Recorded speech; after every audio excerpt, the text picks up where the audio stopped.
네, 시편 87편 고라 자손이 쓴 시죠. 그래서 고라 자손이라고 하면 이제 그 모세와 아론에게 반역을 했던 반역의 주동자들의 후손들이잖아요. 그래서 고라 자손의 시라고 하면 고라 가문의 자손들이 시를 쓰고 또 노래 부르고 보존하고 전수했던 그 시들로 보면 됩니다. 그래서 이 가문의 시니까 역사를 이 가문이 이 이스라엘의 역사를 걸쳐서 대를 걸쳐서 신앙을 유지하고 신앙의 명문가로서 명맥을 유지하면서 불렀던 노래들이니까 그들이 살아갔던 그 상황을 우리가 생각하면 어떤 마음으로 이 노래를 자기 집안에 내려오는 노래를 불렀을까 이런 것들을 우리가 유추해서 생각하고 묵상하다 보면 우리 시대에도 이 말씀이 굉장히 구체적으로 적용될 수 있겠다. 그런 힌트를 얻을 수 있는 그런 독특한 시들입니다. 그래서 이제 87편은 뭐 우리가 구체적으로 어느 시대에 써졌는지는 이제 충분한 자료들이 없기 때문에 알 수 없지만 그럼에도 불구하고 이것이 이제 한 집안에서 보존된 이스라엘의 역사에 통시적으로 이렇게 전수되었던 그런 노래라는 점에서 또 그런 각도에서 우리가 한번 또 살펴보도록 하겠습니다. 그러니까 시가 작성되었던 그 시점의 배경도 우리에게 해석과 적용의 힌트를 주지만 이 시가 노래 불러지고 또 함께 낭송되고 또 적용되었을 법한 그 시대의 상황도 이 시편을 이해하고 적용하는데 도움을 준다는 거예요. 근데 이 시들은 구체적으로 고라 자손의 시, 고라 가문의 시니까 그들에 대한 자료들과 그들에 대한 정보가 이제 말씀 속에 있으니까 우리가 도움을 얻을 수 있다는 거죠. 그러니까 시가 작성된 시점, 시가 낭송되고 불러졌던 노래 불러졌던 그 시점, 이 두 가지가 다 우리에게 도움이 된다는 거예요. 자, 1절 그의 터전이 성산에 있으며, 그래서 이제 우리 지난 시간에도 봤듯이 이게 이제 감탄문입니다. 이제 어떤 감탄이냐 하면 하나님께서 터전 기초를 세우신 이 놀라운 도시 예루살렘이 이 거룩한 산 시온산 위에 서 있구나. 이 자체가 너무너무 놀랍고 감격스러운 일이라는 거예요. 이곳에 하나님이 기초를 놓으신, 하나님이 친히 건설하시고 세우신 도시가, 이 거룩한 도시가 예루살렘이 서 있구나. 거기에 하나님이 임재하시려고 계시려고 성전을 지으라고 하셨구나. 이게 보통 일이 아니라는 거예요. 그래서 이제 이런 감격은 이제 오늘날 우리에게도 회복이 돼야 되는데, 그것은 곧 교회에 대한 감격과 교회에 대한 놀라움, 교회에 대한 충격이 이제 회복돼야 된다. 오늘날로 보면 이제 교회가 성전이니까 이 교회, 이 부평 지역에 바로 하필 여기에 하나님께서 기초를 놓으시고 설립하시고 하나하나 다 세우신, 그리고 지금까지 붙들어 오신 부평교회가 여기에 서 있다는 게 이게 보통 일이냐? 너무 놀라운 일이다 하는 겁니다. 그래서 교회의 설립자고 교회를 붙드시는 분이 만약에 박호석이라면 이 교회는 언제 어떻게 될지가 몰라요. 제가 봐도. 근데 교회의 설립자이면서 교회를 붙들고 계시는 분이면서 교회의 주인이 바로 예수님이라는 것이 정말 우리가 믿어진다면 교회는 엄청난 희망을 가지고 있는 것입니다. 아멘. 왜냐하면 예수님이 주인이니까, 그죠? 그래서 우리가 이걸 믿는 게 이제 중요한 거죠. 그래서 2절 여호와께서 야곱의 모든 거처보다 시온의 문들을 사랑하시는도다. 그래서 야곱의 거처, 모든 거처라는 건 야곱, 이스라엘에 있는 하나님이 성전을 세우셨을 법한 다른 여러 도시들도 많았는데 왜 하필 여기 예루살렘이냐 이거예요. 그것은 하나님이 예루살렘을 사랑하셨다, 좋아하셨다, 선택하셨다 이거 말고는 해설을 할 수가 없어요. 설명을 할 수가 없는 거예요. 그래서 이 많고 많은 사람 중에 왜 나고 왜 부평교회냐? 우리를 사랑하셨기 때문에, 나를 사랑하셨기 때문에, 나를 좋아하셨기 때문에 그렇다. 우리가 이제 그렇게 볼 수 있는 것입니다. 3절 하나님의 성이여 너를 가리켜 영광스럽다 말하는도다. 그래서 영광스럽다 말하는도다. 이게 완전 수동태라고 그랬죠. 그래서 영광을 입은 바 된 그 영광스러운 일들에 대해서 일컬어지는구나. 누구에 의해서? 하나님에 의해서. 하나님이 너 예루살렘에 대해서, 이 시온 성에 대해서 영광스러운 언약의 말씀, 변하지 않는 언약의 말씀을 선포하시는구나. 그 약속을 계속 지키시는구나. 이것이 보통 놀라운 일인가? 뭐 이런 얘기인 거예요. 그러니까 이제 하나님의 성이여 예루살렘이여 너를 가리켜 영광스럽다 말하는도다. 이 감탄이에요. 이야, 이 예루살렘은 얼마나 영광스러운 도시인가? 이 부평교회는 얼마나 영광스러운 곳인가? 여러분 믿어지십니까? 이 부평교회는 얼마나 영광스러운 곳인가? 이걸 이제 우리가 봐야 되는 거예요. 그래서 이제 우리가 그때 이제 이들이 읽었을 법한, 노래 불렀을 법한 상황을 이제 하나를 가정하면, 바벨론 포로 기간 중에 이 노래를 만약 불렀다. 그러면 그들이 바보가 아닌데 예루살렘 성전 다 무너지고 자기들은 포로로 와 있는데 예루살렘 성이여 너는 영광스럽다. 그러니까 이 성전이라는 것은 건물의 크기, 사람들의 숫자 관계없다는 겁니다. 거기에 임재해 계시는 하나님의 크기, 하나님의 위대함에 대해서 우리가 인식하는 만큼 성전은 귀하다. 그래서 하나님의 성이여 너를 가리켜 영광스럽다 하는도다. 여기 이제 우리가 적용하면은 부평교회여 너를 가리켜 영광스럽다 말하는도다. 그래서 여러분 한번 이렇게 교회 앞으로 혹시 지나가시든지 아니면 주일날이든지 이렇게 교회 올 때 우리 교회를 딱 바라보시면서 부평교회여 너를 가리켜 영광스럽다 말하는도다. 누가? 하나님이 그렇게 말씀하신다는 거예요. 세상 사람들은 뭐 이 주변에 다 높은 건물이고 이거는 좀 나지만 하니까 이건 뭐야? 이렇게 할 수 있지만 하나님의 입장에서는 부평교회여 너를 가리켜 영광스럽다 말하는도다. 이거 이제 조금 범위를 축소하면 누구 가정교회여 너를 가리켜 영광스럽다 말하는도다. 우리 적용할 수 있을까요? 없을까요? 있죠? 있는 거예요. 그래서 이제 자기 속한 가정교회를 넣어가지고 한번 해볼까요? 한번 쑥스럽더라도 진심으로 하셔야 됩니다. 자, 뿅뿅뿅 가정교회여 너를 가리켜 영광스럽다 말하는도다. 시작.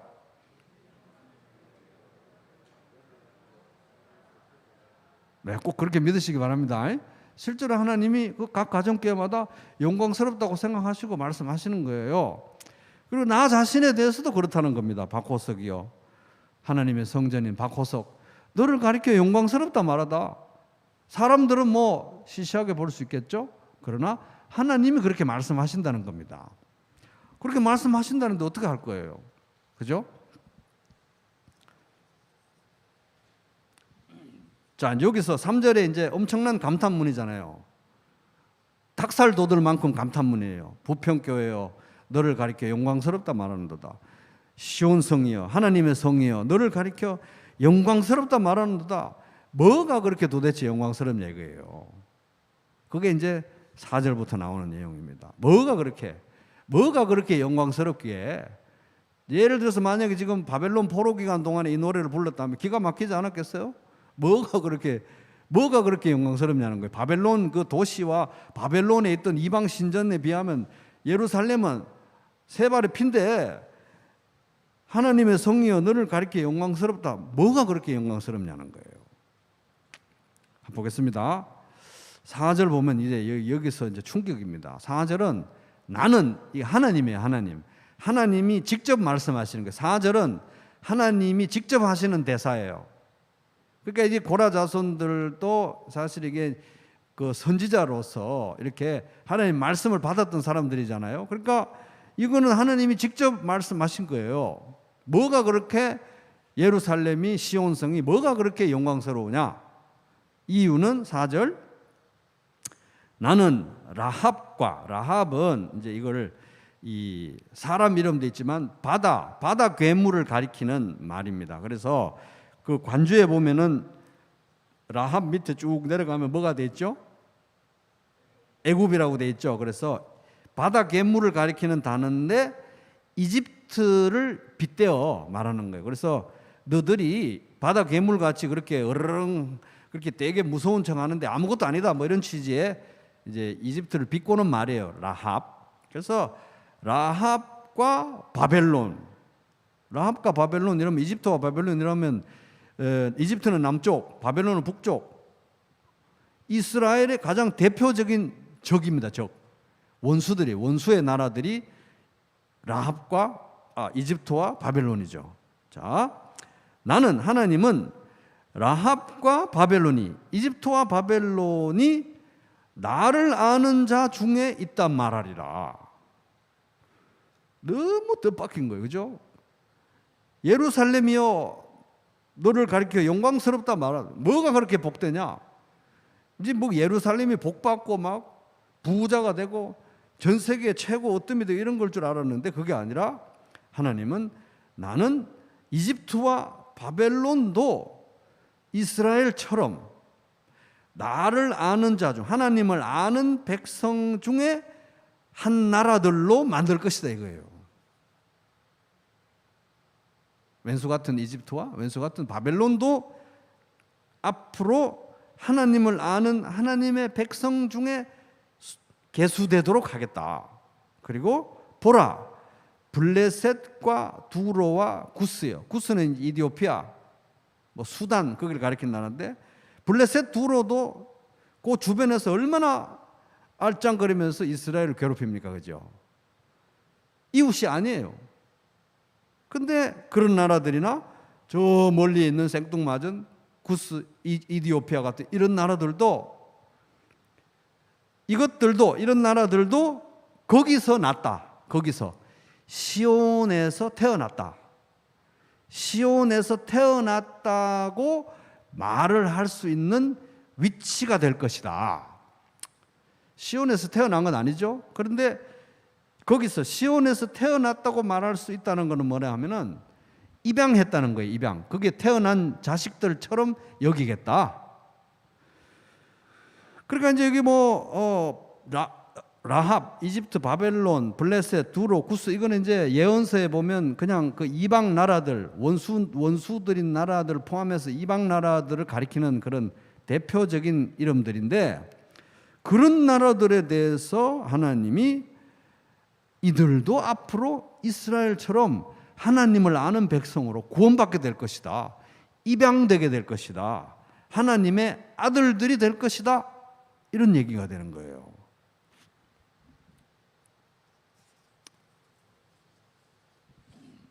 여러분들이 그렇게 만약에 고생하고 핍박받고 바벨론으로 끌려가고 막 이렇게 했던 이스라엘의 남은 자, 이스라엘에 충성된 백성들이었다면 와, 예루살렘과 이스라엘은 너무 영광스럽다. 왜? 이런 나라들도 구원받을 것이기 때문에. 이렇게 느닷없이 얘기하면 여러분 기분 좋았겠습니까? 안 좋았겠습니까? 엄청 짜증났겠죠. 우리들은요, 지금 우리도 죽을 지경인데 이게 정말 라합이라고 하는 바다 괴물 같은 이집트도 하나님을 아는 자 중에 계수될 것이다. 하나님 백성이 될 것이다. 그러니까 이게 하나님 나라가 이스라엘과 예루살렘을 넘어서 확장될 것이라는 거예요. 확장.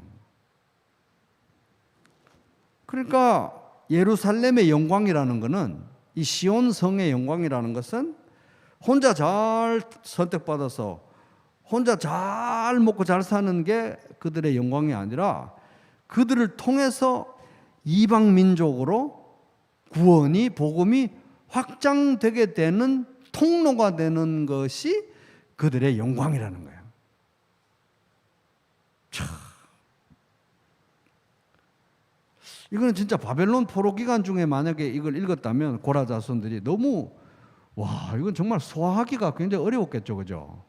이를 바득바득 갈아도 지금 속이 시원하지 않은데 이게 뭐가 영광입니까, 하나님? 이렇게 막 울부짖 부르짖었을 것 같은데 이렇게 말씀하시는 거예요.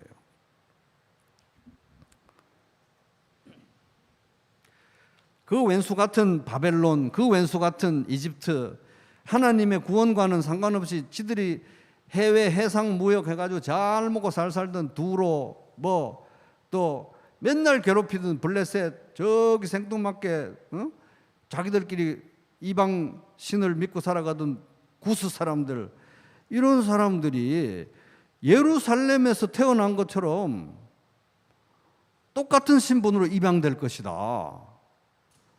지금 이렇게 말하는 거예요. 그러니까 이게 근데 또 이게 하나님이 직접 하시는 말씀이에요. 하나님이 직접 하시는 말씀이에요. 그러니까 이들의 영광이라는 것은 배타적인 영광이나 배타적인 어떤 특권이 아니라 정말 처절한 고통 가운데 붙들고 있던 그 하나님의 나라, 그 하나님 나라에 대한 약속, 메시아에 대한 소망, 이거를 자기들은 그렇게 고생하면서 붙들었는데 손을 펴라, 이게 손을 펴라. 다 나눠주라는 게 다. 그래서 온 세상이 구원받을 수 있도록 다 나눠주라는 거예요. 왼수 같은 바벨론, 왼수 같은 이집트, 다. 그게 이들의 영광이라는 거예요.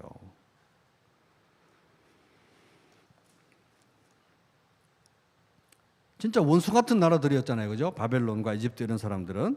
그래서 그들이 정말 고통 가운데 그 말씀과 하나님 나라와 언약을 붙들 때 고통이 컸으면 컸을수록 이 말씀은 참 정말 쉽지는 않았을 것 같아요. 그죠?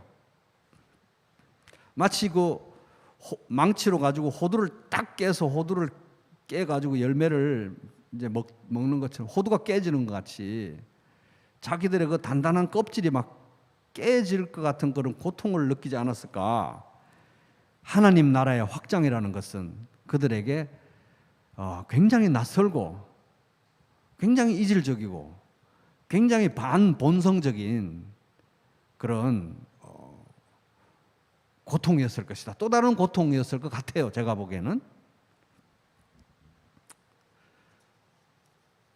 그러니까 이들의 영광이라는 것은 하나님 나라의 확장, 인류 구원의 통로가 된다는 게 그들의 영광인 거예요. 배타적인 독점적인 영광이 아니고. 근데 이게 뭐 그들만의 문제가 아니고요. 초대교회에 있었던 하나님 나라의 확장을 한번 생각해 보세요. 그 유대교에서 출발했단 말씀입니다. 유대교에서 출발했는데 복음이 또 이방 민족으로 가야 돼요. 자기들은 그 율법을 지키고 그 율법을 따라 살려고 얼마나 애를 먹었는데 자기들을 사용해서 하나님이 그 복음을 이방 민족에게 다 공짜로 퍼날라라. 근데 너무 화가 나는 거는 걔들은 율법 지키라고 간섭하지 말아라. 율법은 너만 지키고 이방 민족들한테 율법 지키라고 강요하지 마라. 그 당시에 유대인들이었다면 정말 화가 났겠죠. 우리가 이 율법을 지키려고 하나님은 어떤 고통을 겪으면서 몇백 년을 이렇게 살아왔는데 이제 이 율법의 성취이신 예수님이 오셨다고 다 율법의 결론인 복음을 다 흩어 나눠주면서 율법의 짐을 지우지 말라고 하면 너무 억울한 거 아닙니까?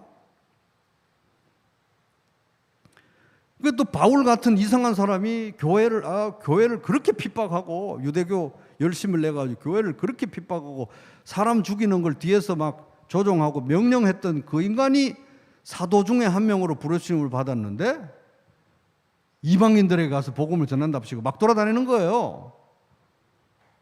그러면서 이방인들에게 율법의 짐을 지우지 마라. 오직 믿음, 오직 은혜다.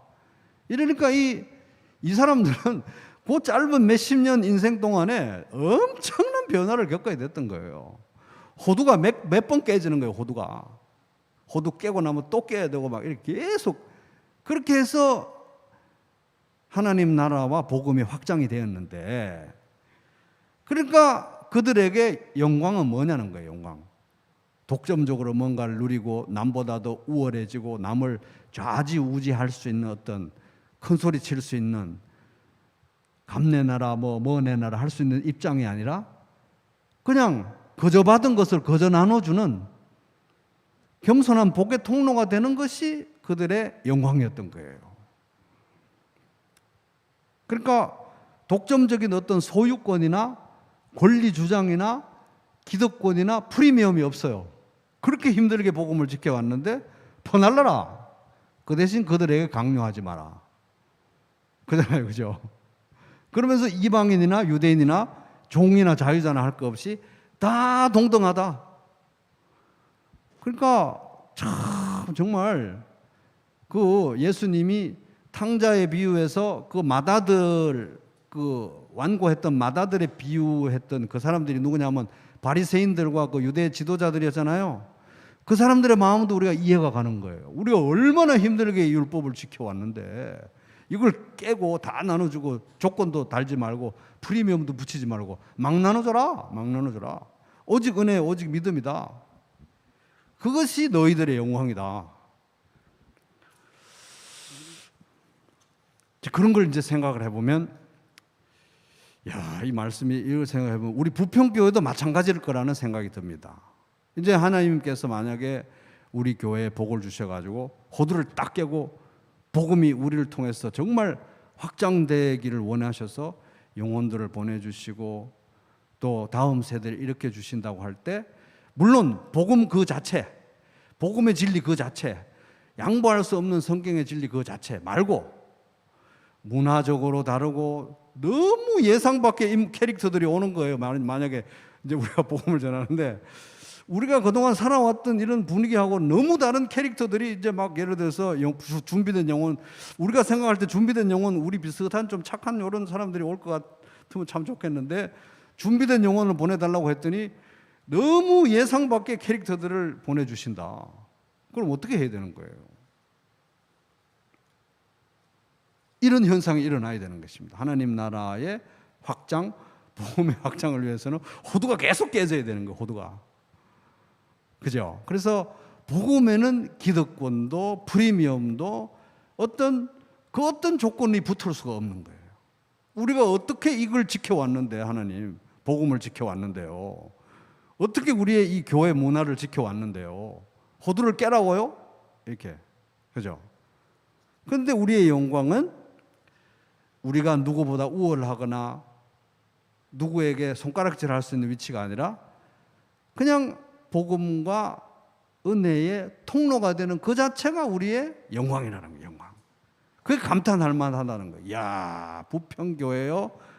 참 영광스럽다고 하나님이 말씀하신다. 그러니까 이제 이 속된 말로 하면 이제 여기에 나오는 하나님의 성이여 너를 가리켜 영광스럽다 말하는데 이거는 이들의 영광은 그냥 속된 말로 말하면 죽 서서 개 주는 거예요. 이렇게 고생하고 이 신앙을 지키고 이렇게 바벨론까지 끌려와서 이러고 있는데 말도 안 되는 바벨론, 이집트 이런 인간들에게 다 복음을 다 나눠주고 토를 달지 말아라. 이렇게 되니까 참 본전 생각하지 말고 조건 없이 기득권 주장 없이 다 나눠서 똑같은 정체성과 신분을 가진 형제자매들이 되도록 해라 하는 거예요. 그래서 어떻게 보면 복음과 하나님 나라의 확장에서는 이 우리 자신이 걸림돌이 되지 않도록 정말 조심해야 되겠다 하는 겁니다. 하나님이 이제 호두를 깨려고 하실 때 우리가 거기에 걸림돌이 되면 안 된다 하는 것입니다. 자, 5절 시온에 대하여 말하기를 이 사람 저 사람이 거기서 났다고 말하리니 지존자가 친히 시온을 세우리라 하는도다. 그런데 이제 하나님이 아까 그렇게 말씀하신 거에 대해서 사람들이 이제 반응하는 거예요. 시온에 대해서 말하기를 이 사람 저 사람, 그러니까 모든 사람들이 이 사람 저 사람, 이 사람 저 사람 할 것 없이 모든 사람들이 다 시온에서 났다.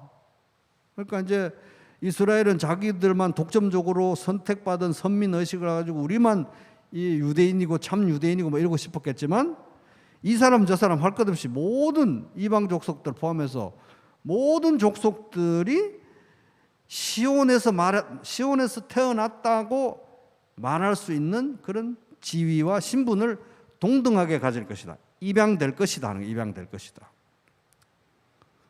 그렇게 시온성을 세우는 분이 누구냐? 지존자 자신이라는 거예요. 하나님 자신이 시온을 그렇게 영광스럽게 세울 것이다 하는 거예요.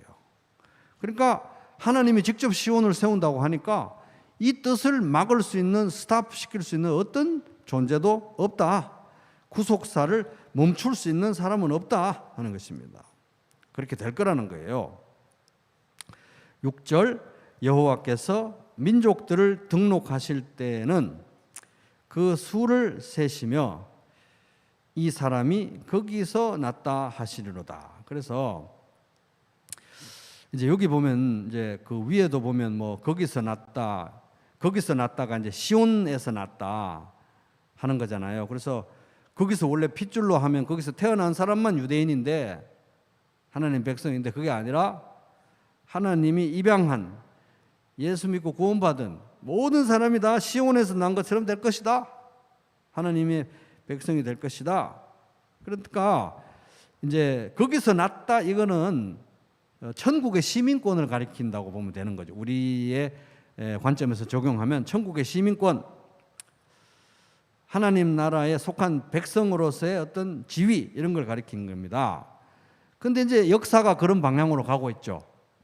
그때부터 지금까지 쭉 이렇게 해서 역사가 지금 그렇게 흘러가고 있는데 하나님이 역사를 그쪽으로 완성시켜 가실 것이다. 그래서 종말론적으로 이 그림은 이제 완성될 것이다 하는 거예요. 완성될 것이다. 그런데 이제 6절 내용은 이제 보면 이제 하나님이 민족들을 등록하신다. 꼭 그 이민국 아니면 뭐 출입국 관리소 뭐 이런 데서 뭐 이 사람은 어느 나라 소속 이렇게 국적을 정리해주고 장부 정리하듯이 하나님이 그 장부를 예를 들면 우리가 쉽게 말하면 생명책의 명단을 이제 작성하신다는 그런 거잖아요. 그래서 하나님이 이제 그것을 직접 등록하시고 이제 기록하신다. 그 수를 세시며 등록하실 때 이 사람도 거기서 났다. 이 사람 저 사람 할 것 없이 온 세계의 모든 민족이 다 거기서 났다. 이렇게 기록하실 거라는 겁니다. 그러니까 하나님이 직접 입양해서 하나님이 직접 생명책에 기록하시고 천국 백성이다. 그렇게 선포해 주신다는 말입니다. 자, 7절 마지막 같이 읽어볼게요. 시작. 노래하는 자와 뛰어노는 자들이 말하기를 나의 모든 근원이 내게 있다 하리로다. 그래서 이제 세계 만민이 이건 이제 종말론적으로 완성되겠지만 세계 만민이 시온을 생명과 기쁨의 샘으로 여길 것이다. 왜? 하나님의 임재가 거기 있기 때문에. 오늘날로 보면 하나님의 임재는 교회 안에 있잖아요. 그래서 교회에서 모든 나의 하나님의 임재가 있는 그곳에서 나의 모든 생명과 기쁨과 행복의 원천이 있다. 이제 이런 고백이 나올 것이다. 그러니까 정말 종말론에 가면은 새 예루살렘이겠죠. 새 예루살렘. 거기서 우리의 모든 생명과 기쁨의 이제 원천이 나온다. 이제 그런 겁니다. 그래서 야, 이게 87편은 1절은 그의 터전이 성산에 있음이 이래가지고 굉장히 민족적 색채가 강하고 예루살렘과 시온성과 이스라엘의 어떤 그 특별한 어떤 그런 위치에 대해서 막 노래하고 감탄하는 것 같았는데 확 4절 너머로 가면서 이것이 구원과 복음이 확장되는 하나님의 구속사가 완성되어 가는 그런 모습을 그리면서 하나님은 어떤 민족의 어떤 신도 아니고 민족 종교도 아니고 이거는 정말 처음부터 원래 하나님이 온 세계 만민을 구원하려는 그런 계획을 가지고 택할 사람은 택하고 사용할 사람은 사용하고 그렇게 역사를 빚어 오시는구나. 이런 거 이제 볼 수 있다는 것입니다. 그래서 저는 이 3절하고 4절에서 일어나는 이 대반전 여기에 정말 좀 충격을 먹었어요. 너는 참 영광스럽다. 하나님의 성이여 너는 참 영광스럽다. 부평교회여 너는 참 영광스럽다. 이건 뭐예요? 부평교회만 잘 먹고 잘 살고 특별하고 이런 게 아니라 다 공짜로 나눠주는 거예요. 거저 받았으니 거저 주는 거예요, 다. 근데 전혀 거기에 우리의 소유권과 기득권과 뭐 프리미엄이나 특별함 이런 게 없는 거예요. 그냥 다 원래 하나님 거니까, 그죠? 다 원래 하나님 거니까 전혀 예상치 않은 사람에게도 우리가 나눠주면서 전혀 뭔가를 주장할 수 있는 입장이 아니다. 하나님이 주시는 거니까. 그것이 바로 우리의 영광이라는 것입니다. 그것이 바로. 참 본전 생각나는 그런 그죠? 근데 이제 저도 마찬가지겠죠. 야, 박 목사 너는 참 영광스럽다. 성경도 그렇게 많이 공부하고. 저의 영광이 뭡니까? 남들보다 성경도 더 많이 알고 뭐 더 이렇게 목회도 더 잘하고 뭐 이렇게 또 더 높아 보이는 그런 이런 게 영광이 아니라 거저 받았으니까 거저 주고 절대 거기서 생색을 내지 마라. 생색 내지 않고 거저 받았으니까 거저 주면서 전혀 내가 거기서 뭔가 주장하거나 소유권을 느끼거나 뭔가 아까워하거나 뭐 이런 내가 거기에 은혜의 확장, 복음의 확장, 영적 재생산에 한 숟가락이라도 얹으려고 하면 안 되는 거예요. 저 자신에게 적용하면. 그러니까 저도 참 마음을 비워야 되겠죠, 그죠?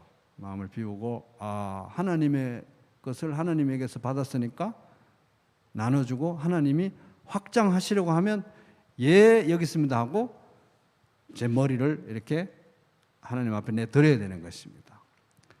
그래서 우리 오늘 말씀 듣는 분들 여기 한 분 한 분을 통해서 복음이 정말 확장되기를 바랍니다. 하나님 나라가 확 확장돼야 되는데 그러려면은 이 옥합이 깨져야 되는 거예요. 옥합이.